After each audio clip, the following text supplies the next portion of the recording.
Alrighty, folks, had a random thought that I wanted to kind of talk about a little bit, try to talk through. So, one of the things that I don't fully understand the rationalization behind on the government doing the huge EV push. I get, you know, tailpipe emissions and greenhouse gas effects, all that. Not going to go into any of that at all. And I'm all for making vehicles as efficient and clean as possible. What I don't understand is the government earlier on in the Biden administration attempting to reduce fossil fuel output.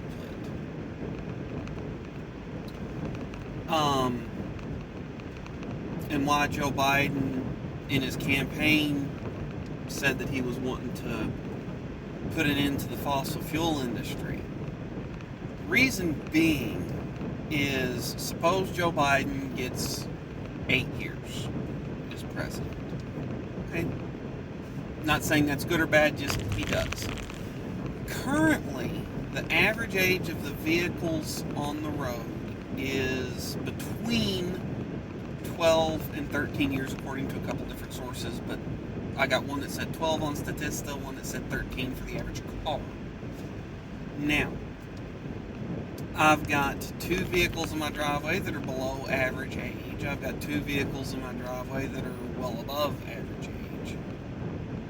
All of them useful, and I've got one that if I threw a battery in it, it's a senior citizen, so to speak. And it still runs and drives. The issue that I take is right now the average cost of an electric car is somewhere around $60,000. And the cheapest electric cars, which wouldn't work for everybody, is somewhere around $22,000, $23,000, somewhere in there. It's the latest Nissan Leaf, whatever that sticker's at. And up until 2018, the most I had ever spent on a vehicle prior was, I think, $11,000. What I spent on my Lincoln, somewhere in there, yeah. I'd never spent a huge amount of money on cars. I bought a ton of $5,000 specials. I bought some that were cheaper than that. And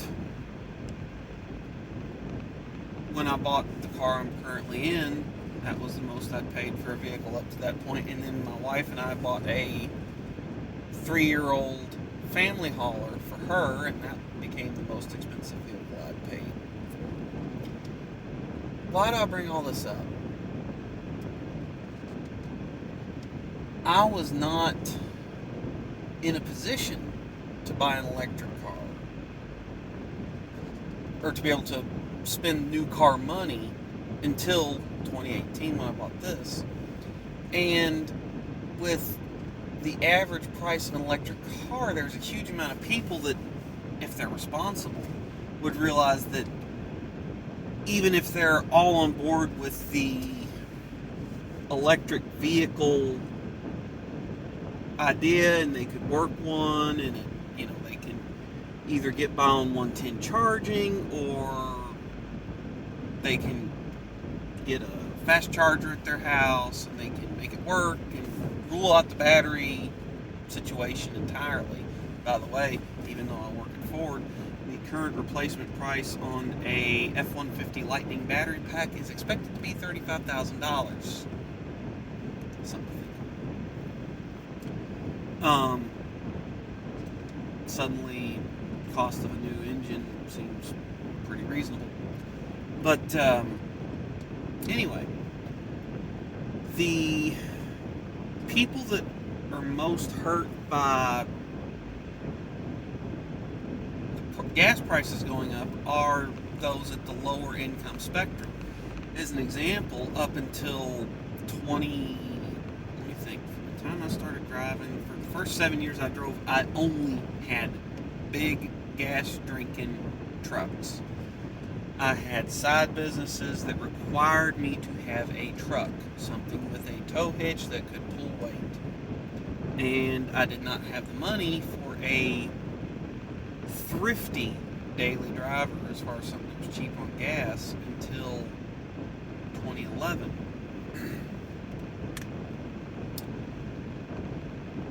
That's going to hurt a lot of people, and that won't be able to even buy used EVs. Right now, for my sake, I could buy a cheap EV and install rapid charging at the house and it'd be fine.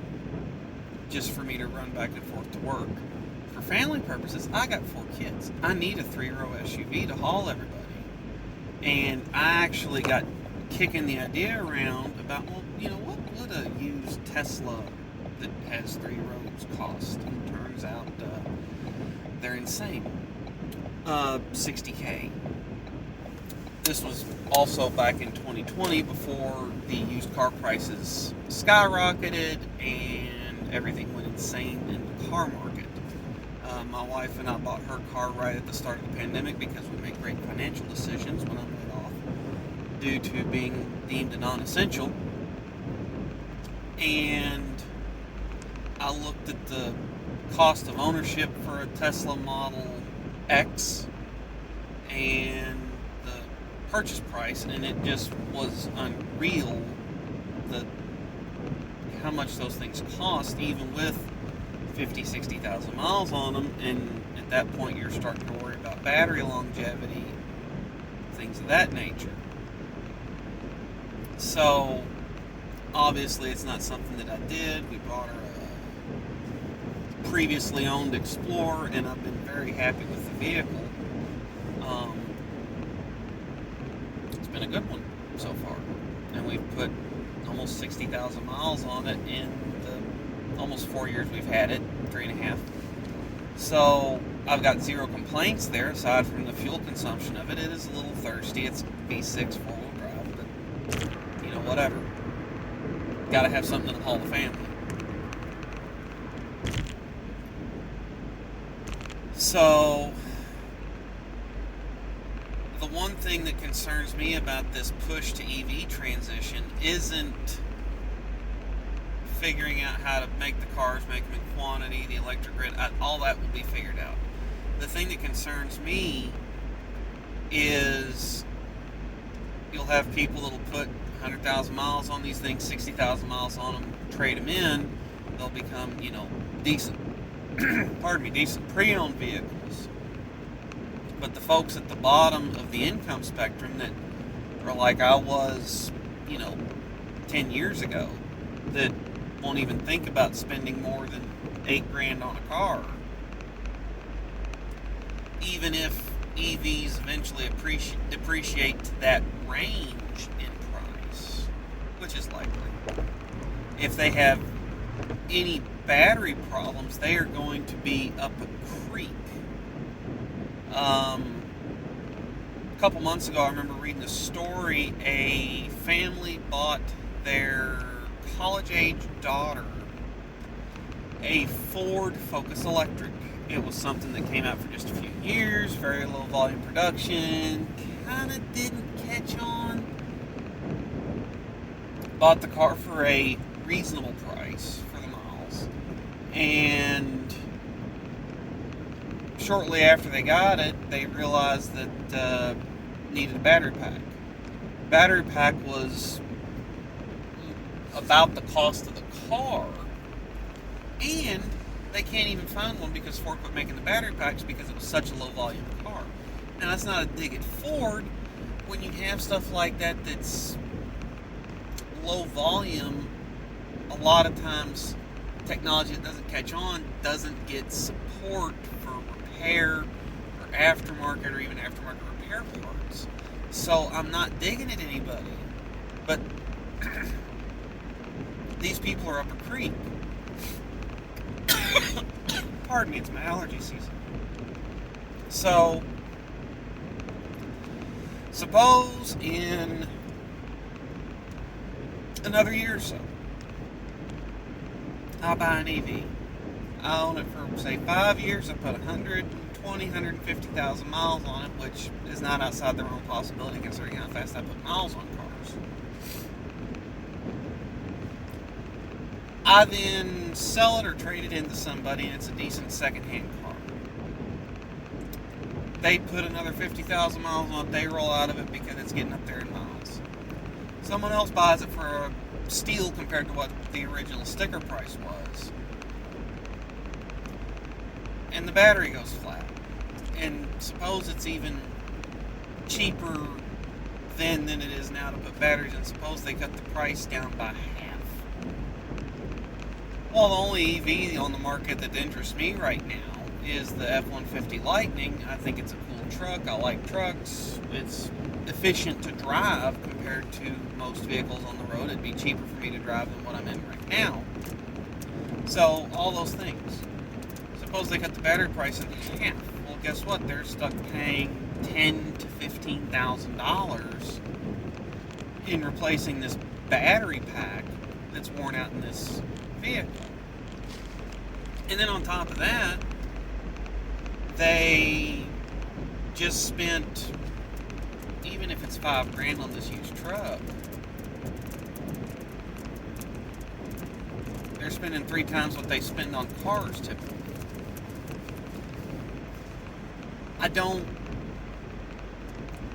I'm not anti-EV, but we're not quite there yet in my book. You know, I've watched a lot of the towing tests with EVs that are out on the road. Let me think, the new Hummer EV, the Rivian R1T EV, the F-150 Lightning EV, and then actually a towing test with the Tesla Model X EV, which at the time that this was done was the only vehicle that was fully electric that offered a towing capacity. And you lose so much range when you tow. Somewhere between 50 to 75% of your range you lose in towing, and not just, ridiculous uphill tow tests. No, essentially zero elevation change over the course of a tow test. You lose so much range in the aerodynamic and in the extra cooling requirements when you're towing. Think about it. Part of the reason why an engine can stay cool even when it's being run hard is the cooling system is built into the engine, so whether you are coasting downhill or running screaming wide open uphill towing the maximum weight a vehicle can tow, the water pump is always on because it's connected directly to the engine. In an EV, the water pump is electrically driven, as are the cooling fans. So every little bit you've got to cool that vehicle extra is less range.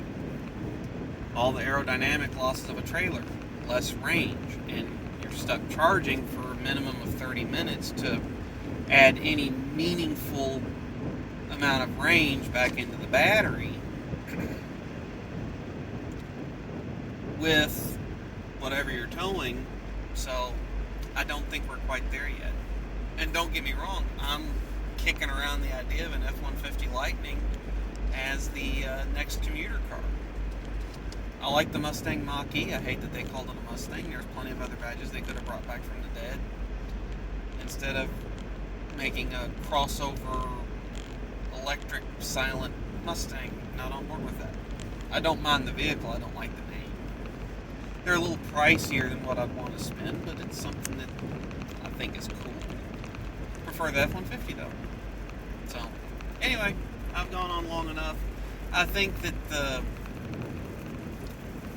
the government should either stay out of it as far as, zero tax credits, zero huge push, just meet clean energy standards, meet clean tailpipe standards, meet MPG standards, whether that's, hey, all of a sudden we're making cars that get 70, 80 miles a gallon, out on the highway, or MPG equivalent standards that factor into that, and just let engineering and markets win the day, because they always do. Or if there's a long-term plan, it needs to be phased in, accounting for the lowest income among us, and realizing that these batteries are very temporary, that the number of charge cycles is limited right out of the box. You hear stories, people that take good care of their engines and transmissions and everything, having these engines last 3, 4, 5, 800,000 miles. One of the YouTubers that I watch had a Dodge Ram truck.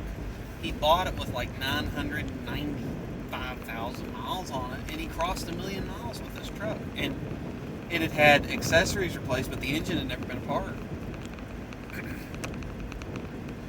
And there are other stories about, very high mileage vehicles out on the road. You will never see original battery EVs with the current technology in the EV industry right now. You will never see those EVs with original battery packs. Combines. I'm pulling off the road.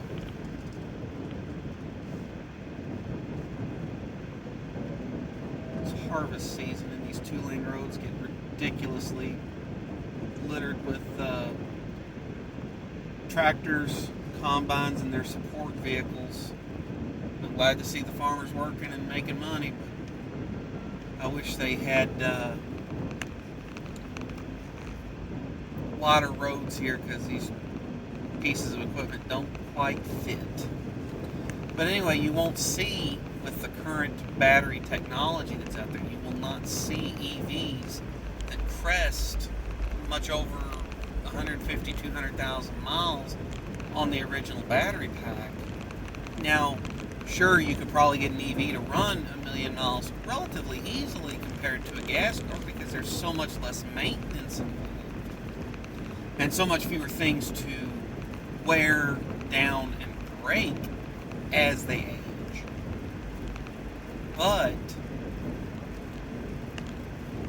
you're looking at hugely expensive battery packs that will need to be replaced along the way. Take a Focus Electric. It's almost identical to my car in the way that it's laid out. Suppose they continued to make the replacement battery packs for that car.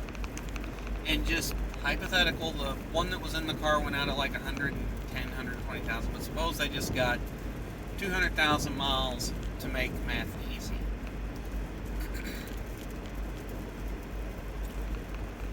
When that car was new, it retailed for about $27,000, I think. And just suppose that it got comparable range to my car even, which they never did. So you can drive it every day. You can go most places you need to go. You can go 200,000 miles on a battery pack. At the end of that, you're going to have to spend 10 grand on a battery pack to keep going. And then you're throwing 10 grand at a car that has 200,000 miles on it. That's a tough sell to justify that investment on something that's got that many miles on it or is that old.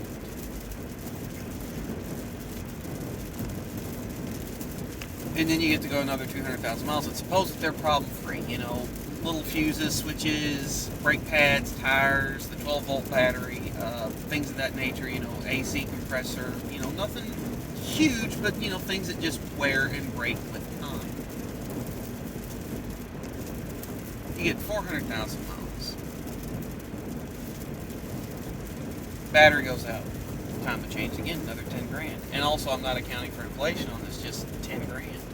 Well, now you're at $50,000, more or less, to buy this vehicle that's a compact 5-seater hatch with barely any room in the back seat to go that distance. Now, engines can last somewhere between 150 to 250,000 miles.